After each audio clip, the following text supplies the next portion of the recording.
Hi my dear friends, welcome back to my platform Dating Books. In today's video I'm actually going to be talking to you about my TBR for Jan 2021. That's my to be read collection for January 2021. Now straight away diving into the collection of books actually. The first book that I'm going to be talking to you about is this particular one, which is Harry Potter and the Goblet of Fire by J.K. Rowling. This is the fourth book in the Harry Potter series. I had read the first three, the last year and the year before that. Now, for those of you who don't know, I'm sure most of you would be knowing about the Harry Potter series, given that there's a famous series of movies as well. For those of you who do not know, this book or this series is about the famous wizard.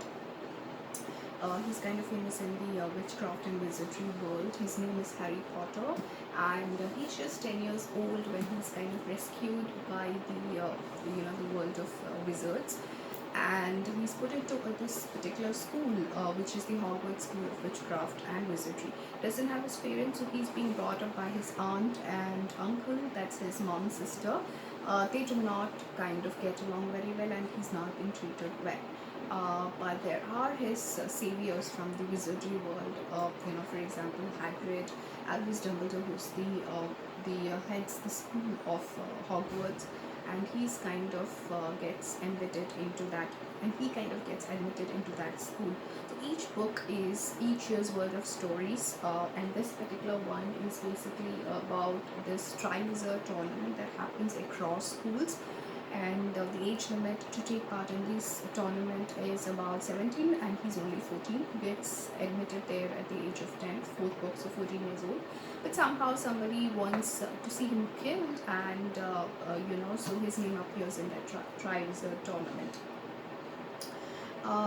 There is another character, Voldemort, who is behind him to get him murdered. He wants to be the most powerful person. And so this story is about Harry Potter's adventures or clashes with Voldemort, and how he kind of escapes from Voldemort. All the books basically, different adventures. So that's Harry Potter and the Goblet of Fire. I'm actually halfway through this book. The next book that I'm going to be reading is also about his fantasy fiction. It's called this one, which is The Hobbit by J.R.R. Tolkien. This particular book, The Hobbit, is the initial book in the Lord of the Rings series by J.R.R. Tolkien. I am actually halfway through this book. It is a reread for me. It's about this hobbit, whose name is Bilbo Baggins. He lives in a hobbit hole alone, and suddenly on a day, basically, there is this wizard Gandalf who kind of lands upon his doorstep, and along with about 13 other dwarves, and they're all set out on an adventure, and they kind of drag, as in Gandalf insists that Bilbo needs to join them. So Bilbo, the wizard Gandalf, and the 13 dwarves set off on an adventure to find a treasure up in the mountains. On their adventure, or rather on the way to their destination, they face many adventures, many creatures, goblins, elves and all, and it's kind of filled with a lot of weird experiences. They almost get killed when they get captured by the wolves, by the goblins, and the elves kind of put them in a prison and all of that. I'm halfway through the book, so I know a little bit of the story. I've actually read it before, like I had said before, and there is also a movie. In fact, it's a trilogy by the same name, The Hobbit. That was released over the last decade. I've seen two parts of it. The third part is yet pending. I'm actually in love with this book, and after I'm done with this, I would be picking up the Lord of the Rings trilogy book itself. Okay, so that's The Hobbit by J.R.R. Tolkien. The next couple of books are by the same author. The first one is The Daughter from a Wishing Tree, Sudha Murthy's book. These are basically unusual tales about women in mythology. I'll read the synopsis for you. The women in Indian mythology might be fewer in number, but their stories of strength and mystery in pages of ancient texts and epics are many. They slayed demons and protected their devotees fiercely. From Parvati to Ashokasundari and from Bhamati to Mandodari, this collection figures enchanting and fearless women who frequently led wars on behalf of the gods, who were the backbone of their families and makers of their own destinies. India's much loved and best-selling author Sudhamati takes you on an empowering journey through the eons forgotten in time, abounding with remarkable women who will remind you in the strong female influences in your life. Did you know that the first clone in the world was created by a woman? Did you know that the Trinity often turned to goddesses to defeat the Asuras? Okay, so I've read a lot of stories by this particular author, Sudha Murthy, and I have reviewed her books in my earlier videos as well. So I actually love her writing, and I just thought, and generally since I'm interested in mythology, I thought why not pick this book up. I just ordered it recently. So this particular book on mythology, on women in mythology, I will be reading for this month. It's a short book actually. It has just about 170 pages. I think I'll be finishing it off in 2 or 3 days. So the next book that I'm going to be reading, that's also by Sudhamati. Now I literally don't know when I ordered this particular book, and it just landed at my doorstep. I think I just ordered it by mistake or so.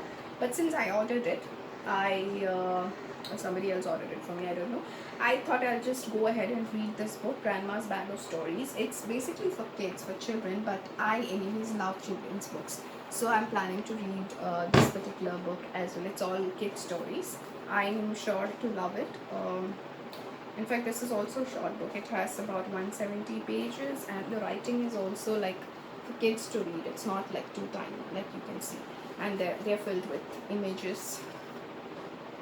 So I'm actually looking forward to this particular book.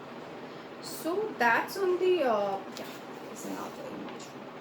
So that's on the book collection, the physical book collection. I am also going to be listening to an audio book by this famous author Chimamanda Ngozi Adichie. It's called Dear Ijwel, or We Are All Feminists, something like that. It's basically a letter that Chimamanda writes to her cousin's, cousin, when her cousin asks her, or rather seeks her advice on how to, she just gives birth to a daughter, to a girl, and how she wants to bring up her daughter as a feminist. And this kind of triggers, Chimamanda to write a letter to her. And so I've heard very good reviews about this particular book. The audiobook I'm listening to, it's on Storytel.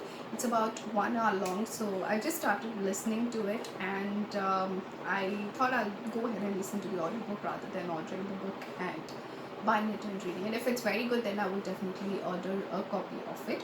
So far I've listened like about just 15 minutes of it, and I'm really loving it. I just love her writing, Chimamanda's writing. She really stresses on feminism, and I am really looking forward to be reading or rather listening to that book. And also I want to listen to her TED talk, which I shall link it up once I'm done with listening to her TED talk, if I really like it. So that's about it, guys, for this particular month. A total of 4 physical books and 1 audiobook, a total of about 5 books that I'm planning to read this month. Do comment below whether you have read any of these books, how have your experiences been reading these books, or what is your collection to be read in this particular month. Before we depart, let me tell you that the next video is going to be really, really special, because I'm going to be talking about my reading goals for this particular year. So stay tuned for that, which I shall be uploading soon. Most probably it will be the next video of mine. Happy reading, guys. See you soon.